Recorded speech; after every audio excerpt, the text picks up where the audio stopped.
हमने कल पढ़ा था कि सरल आवर्त गति क्या होती है और उसका डेरिवेशन पढ़ा था। डेफिनेशंस भी पढ़ी थी कुछ कि आयाम क्या होते हैं, आवृत्ति क्या होती है, आवर्तकाल क्या होते हैं। हमने कुछ डेफिनेशंस पढ़ी थी, ओके थी। अब है हमारे क्वेश्चंस जो उसी डेरिवेशन और उन्हीं डेफिनेशंस को लेके सॉल्व होंगे, कोई नहीं है। मैं आपको यहाँ पर एक एग्जाम्पल समझा रही हूँ, उसके बाद कुछ एग्जाम्पल्स है जो मैं आपको भेज दूँगी। अगर आप लोगों को कुछ समझ में नहीं आता है तो आप मुझसे पूछ लीजिएगा, ठीक है। एग्जाम्पल नंबर 4 है, एक सरल आवर्त गति का आवर्तकाल 2 पाई अपॉन ओमेगा है। यदि कण को केंद्र से x नॉट दूरी से u वेग से केंद्र से दूर फेंका गया हो तो सिद्ध कीजिए। आपके पास एक गति है, कैसी है वो? सरल आवर्त गति है कण की। उस सरल आवर्त गति का आवर्तकाल क्या दिया हुआ है आपको? t 2 पाई अपॉन में ओमेगा दिया हुआ है। ये कह रहा है कि अगर कण को केंद्र से, जिसकी दूरी तो x नोट होगी और वेग u नोट, तो अगर कण को केंद्र से दूर फेंका जाए जिसकी दूरी x नोट और वेग u नोट है, तो सिद्ध कीजिए कि आयाम ये होगा। और आयाम हमने निकाला था बल केंद्र से जो हमारा एक्सट्रीम पॉइंट है चरम बिंदु a, उसकी दूरी जिसे स्मॉल a से डिनोट किया था। समय t पर स्थिति ये होगी, ये हमें प्रूफ करना है। और विराम अवस्था तक का समय ये होगा, ये हमें प्रूफ करना है। क्लियर है क्वेश्चंस? नाउ सॉल्यूशन देखिए। माना कण की तीव्रता क्या है? ओमेगा है।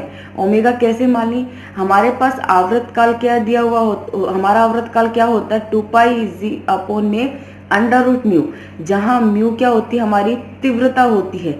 आपको यहाँ क्या दिया हुआ है? 2 पाई अपॉन में ओमेगा, यानी रूट म्यू की जगह क्या दिया हुआ है? ओमेगा। तो म्यू इज इक्वल टू क्या हो गया? ओमेगा स्क्वायर, ठीक है। तो हमारे यहाँ तो तीव्रता म्यू की जगह क्या हो गई है? ओमेगा। तो हमने मान ली कि कण की तीव्रता ओमेगा है। कण की गति का समीकरण, हमने कण की गति का समीकरण पढ़ा था कि D square x over D T square is equal to minus K mu x. यहाँ म्यू की जगह क्या दी हुई थी? ओमेगा। तो ये कण की गति का समीकरण क्या हो जाएगा? Minus omega square x. ये हो गया d square plus omega square into x is equal to 0। Clear है? नाउ ये हम देखें तो हमने जो अचर गुणांकों के रैखिक अवकल समीकरण जो बीएससी सेकेंड ईयर में पढ़ी थी उस तरह की इक्वेशन है। नाउ तो इसकी सहायक समीकरण प्राप्त करेंगे, तो इसकी सहायक समीकरण क्या होगी? M square plus omega square is equal to 0। और एम इज इक्वल टू क्या हो गया? Plus minus iota omega. यहाँ 0 है तो पूरक फलन हम फाइंड नहीं कर सकते हैं, पूरक फलन तो हमारा होगा ही नहीं। तो डायरेक्ट इसका व्यापक हल हमें फाइंड आउट हो जाएगा। और हमारा जो इसका व्यापक हल है वो क्या होगा? x is equal to a cos omega t plus में b। क्लियर है ये चीज? एक होता है, दूसरा भी होता है। दो पढ़े थे हमें फॉर्म व्यापक हल पूरक फलन निकालने की। एक तो होता है x is equal to a cos omega t plus b sin omega t, इस तरीके से डिफाइन करते हैं। और एक सेकंड फॉर्म ये होती है कोस में। क्लियर है? नाउ समीकरण 1 का t के सापेक्ष अवकलन करने पर, इसका t के सापेक्ष अवकलन कीजिए तो dx ओवर dt जो किसकी वैल्यू होती है? वेग v की। इसका करोगे तो कोस का क्या हो जाएगा? माइनस के साइन और ओमेगा t का into omega, minus a omega sine omega t plus में b। प्रारंभ में जब समय t 0 है तो हमारी दूरी तो क्या x की जगह x नॉट और वेग क्या है? u नोट है। तो समीकरण 1 और 2 से यहाँ पुट कीजिए t बराबर 0 और x is equal to x naught, तो क्या हो जाएगा? x naught is equal to a cos b।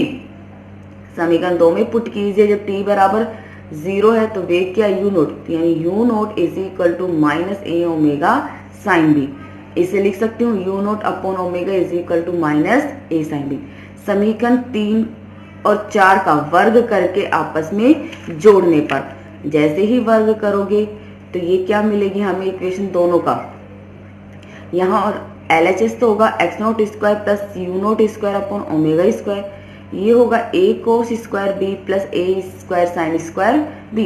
यहाँ से a स्क्वायर कॉमन ले लोगे तो sine square b plus cos square b, जिसकी वैल्यू क्या होगी? 1। तो यानी a is equal to under root x naught square plus u naught square upon omega square, जो क्या है? मेरा आयाम है।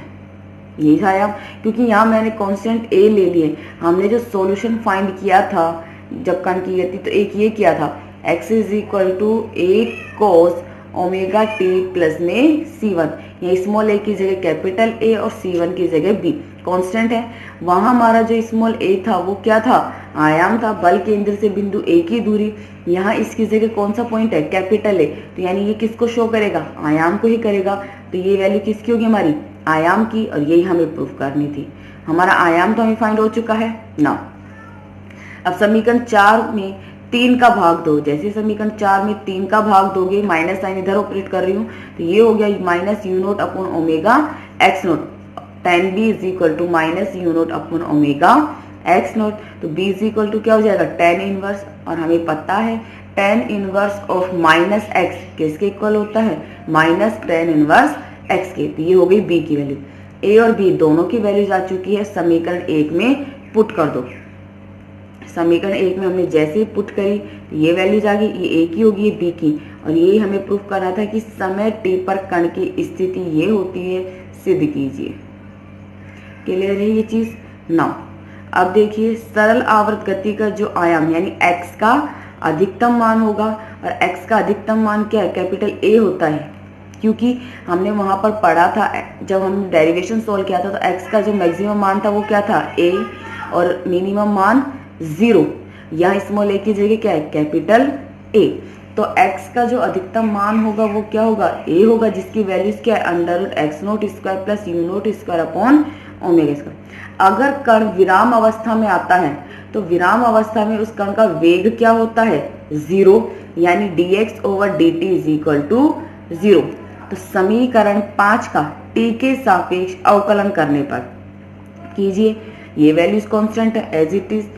कोस का क्या हो जाएगा, माइनस के, सॉरी अवकलन कर रहे थे तो कोस का क्या हो गया है, माइनस के sine omega t minus tan inverse u naught upon omega x note, यही होगा, और t का सापेक्ष कर रहे हो तो इनटू ओमेगा।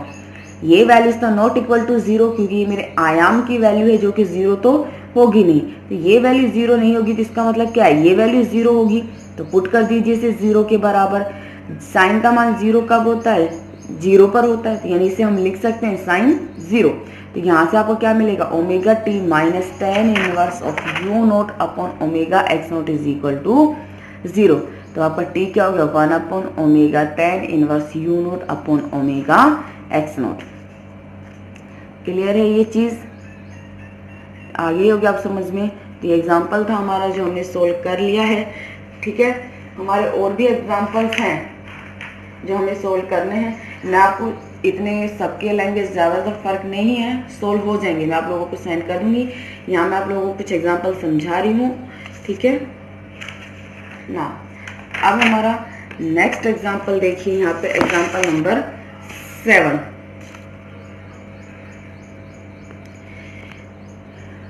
क्या है, एक कण P सरल रेखा OCP में बिंदु C की ओर m म्यू PC बल से आकर्षित होकर चलता है। कि मेरा एक कण है, एक सरल रेखा है OCP पूरी, जिसमें वो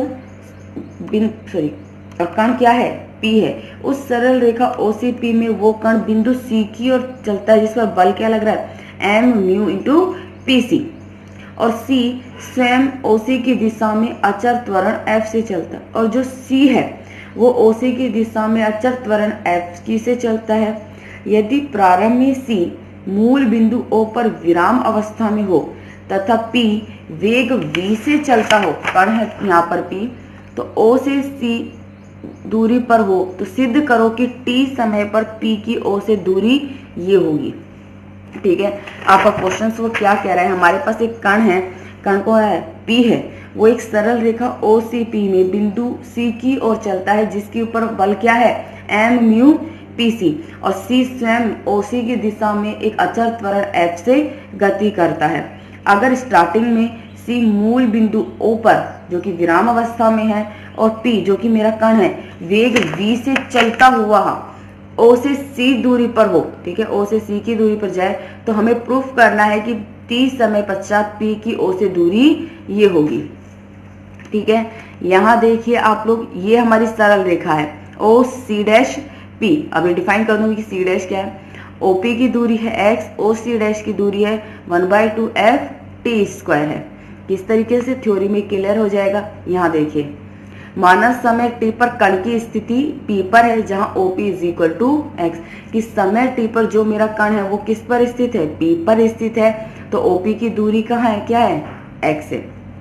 दिया है C अचर त्वरण F से चलता है, इसलिए यदि समय टी पर C डैश है, ये कह रहा है कि जो C बिंदु C है वो अचर त्वरण F से चलता है।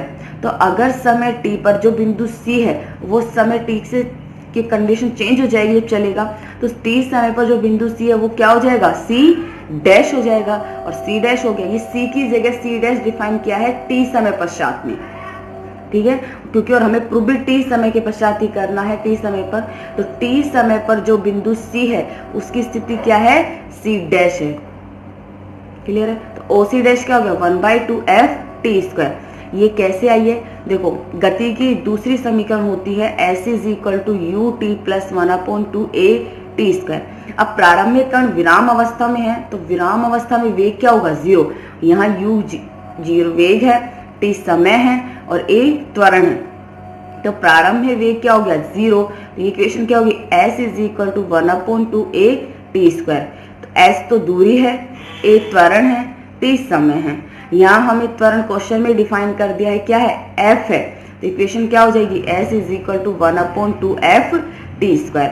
और हमारी दूरी OC डैश है, तो S की जगह तो हो गया OC डैश, A की जगह f, तो 1/2f टी स्क्वायर। क्लियर है।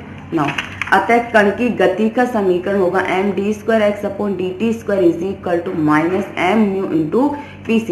ये m कैसे आया था, हमारी जो कण की गति की समीकरण हमने पढ़ी थी d²x/dt² is equal to -k μx।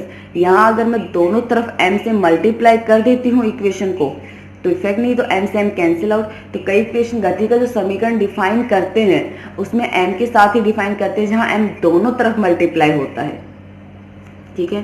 तो कण की गति का समीकरण हो गया md²x/dt² is equal to -m μ × pc। और m हमने क्यों लिया, क्योंकि हमें यहाँ पर ये त्वरण दिया हुआ है, तो यानी m को दोनों तरफ मल्टीप्लाई किया हुआ है गति की समीकरण से। क्लियर है ये चीज। m से m कैंसिल, तो d²x/dt² is equal to -μ pc।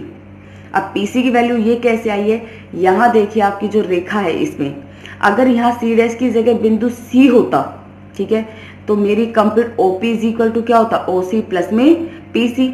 यानी PC की क्या होगा, OP माइनस में OC। t समय पर बिंदु C क्या डिफाइन किया है, C डैश, तो यानी OP माइनस में OC डैश। OP क्या है, x है, OC डैश क्या है, हाफ FT²। क्लियर है ना। मल्टीप्लाई कर दो μx को, तो माइनस का μx इधर आ गया प्लस के, और ये वैल्यूज इधर हो गई है ना। इसे अचर गुणांकों की जो रैखिक अवकल समीकरण हमने सेकंड ईयर में पढ़ी थी उससे सोल्व कर सकते हैं। तो हम इसे लिख सकते हैं d² plus μ × x is equal to 1/2 μf t², जहाँ कैपिटल D क्या होता है, d/dt।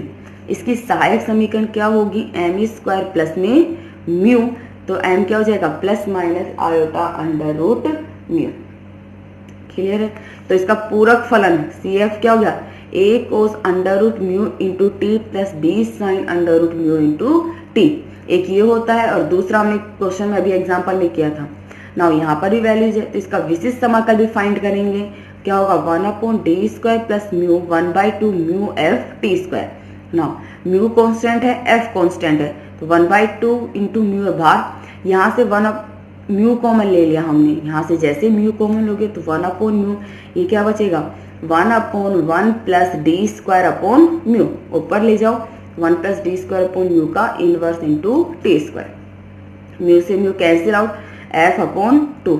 इसका प्रसार कीजिए तो 1 minus d² mu up to सोन। वो इसलिए स्क्वायर तक किया है क्योंकि है t² में, यानी तो ये d किसको शो करता है, t के साथ डिफरेंशियल को शो करेगा। तो यानी हम इस t का सिर्फ 2 बार डिफरेंशियल कर सकते हैं, तो इसका आगे विस्तार करोगे तो डिफरेंशियल 0 हो जाएगा, इसलिए नहीं किया। तो t² को मल्टीप्लाई करो तो t² d² इंटू t², यानी t का सापेक्ष 2 बार अवकलन करना है, तो क्या जाएगा 2।